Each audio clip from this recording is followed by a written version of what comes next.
Salut tout le monde, nouvel épisode d'Aller plus loin, interview avec Hannah Duval. Alors je sais pas s'il y en a quelques-uns d'entre vous je pense qui vont la reconnaître, mais la majorité d'entre vous, vous allez peut-être pas la reconnaître. Et donc première question témoignage, mais donc si tu peux un peu nous dire quand est-ce que tu as pris Dieu au sérieux, mais aussi, voilà, je sais que tu es passée par PDV, donc voilà, juste un peu, si tu peux résumer un peu ça pour nous. Oui. Je m'appelle Anna, je suis anglaise. On est arrivé en France avec mes parents quand j'avais 8 ans. Mm-hmm. Ça a été un peu mouvementé, on va dire, comme déménagement, mais franchement, ça m'a beaucoup appris. Avant d'arriver en France, j'ai compris, donc à l'âge de 7 ans, j'ai compris, ok, bah du coup, notre vie va continuer quelque part après notre vie sur cette terre et ça sera où? Et j'ai posé la question à ma mère. On était dans la voiture, elle s'est arrêtée au bord de la route, elle a fait ok, c'est le moment. Et on a prié ensemble et c'est à ce moment-là que j'ai accepté Jésus dans mon cœur. Mais je pense que c'était pas tout de suite que j'ai vraiment compris ce que ça voulait dire que de suivre Jésus vraiment. Je savais que je l'aimais, je savais que j'avais vraiment cet amour profond pour lui et cette envie de le suivre dans mon cœur, mais sans avoir la maturité non plus de pouvoir l'exécuter après. Du coup, quelques années ont passé et j'étais une des seules jeunes dans mon église à Brest. Représente. On était 3. J'étais la plus âgée. Et après, petit à petit, il y a eu de plus en plus de jeunes qui sont arrivés.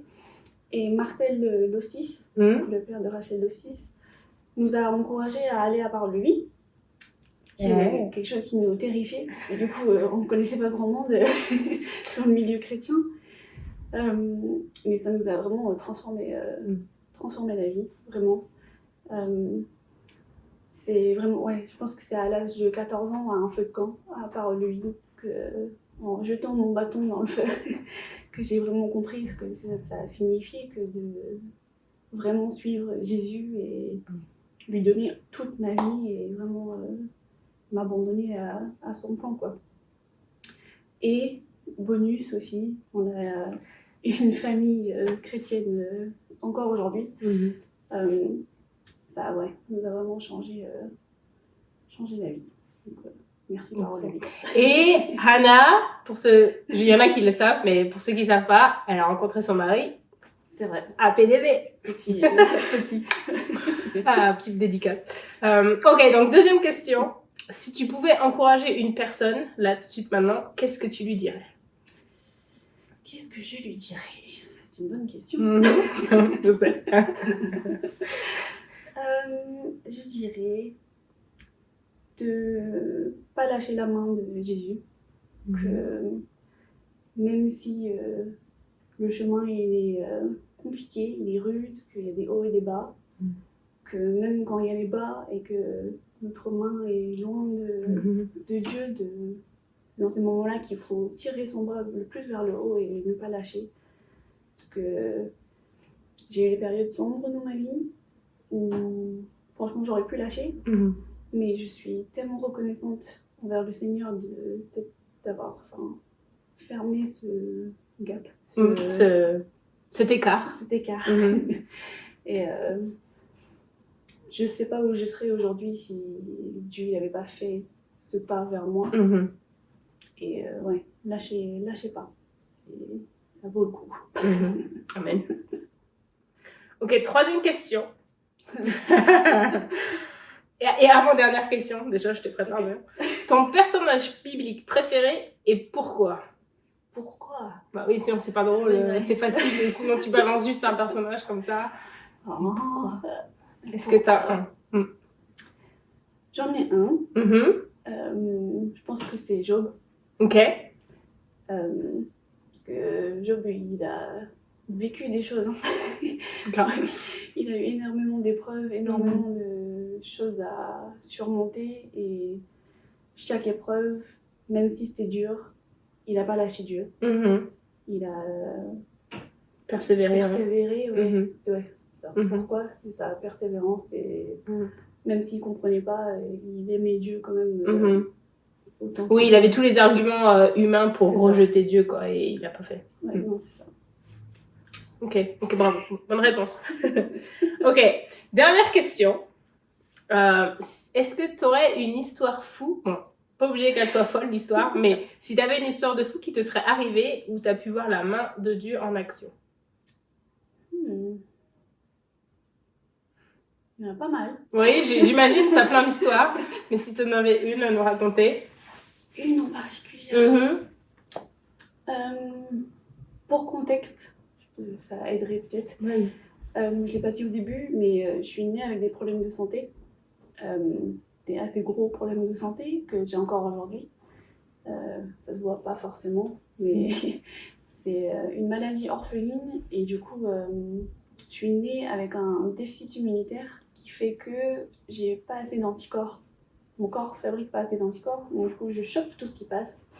Et le peu d'anticorps que j'ai, ils ont pas de mémoire. Donc du coup, je peux rechoper. En plus de ça, j'ai d'autres problèmes de santé qui viennent un peu compliquer le truc. D'où job. Ok, maintenant. D'où job. Et du coup, quand j'étais petite, j'ai passé énormément de temps à l'hôpital. Ça a été je dis toujours, mes problèmes de santé, c'était une bénédiction un peu déguisée. Parce que ça m'a permis de découvrir Dieu de toute une autre façon et d'être proche avec lui. Parce que j'étais très souvent seule, oui. à l'hôpital, louper des cours. Mais je pense que là où j'ai le plus vu Dieu à l'œuvre, c'est pas forcément une seule fois où c'était un truc de dingue, mais c'était le fait que ça s'est répété et qu'à chaque fois, systématiquement, je voyais que Dieu il venait me sauver, entre guillemets. Qu'il y avait des fois où j'étais vraiment...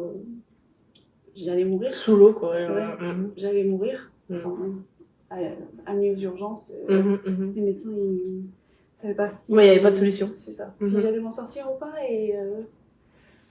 pouf, une prière, Dieu il me sauvait. Ça allait mieux. Les médecins, ils comprenaient pas forcément. Ou même, genre... même encore aujourd'hui, s'il y a des fois où je sens que mon corps me lâche et qu'il y a des choses qui vont... Ça pourrait détériorer. Je prie, on prie, tous ensemble, et pouf, encore une fois, Dieu il agit, ouais. Donc ça a été, je pense, une 50aine de fois. Ouais. Et du coup, à chaque fois, je sais que si j'appelle au secours, ça montre la fidélité de Dieu. Il est là. Excellent. Bah ouais, la fidélité de Dieu, que Dieu il est bon en tout temps et que c'est lui qui est au contrôle de tout. Exactement. Parce qu'on n'a pas le contrôle sur la maladie, mais Dieu c'est le grand médecin. C'est ça. Bah, merci beaucoup Hannah pour ce petit témoignage et pour ce petit interview ensemble. Et les amis, j'espère que ça vous a encouragé, en tout cas qu'il y a quelque chose qui vous a encouragé dans ce que Hannah a pu partager. Et bon week-end à vous et on se revoit dans 2 semaines les amis. Salut!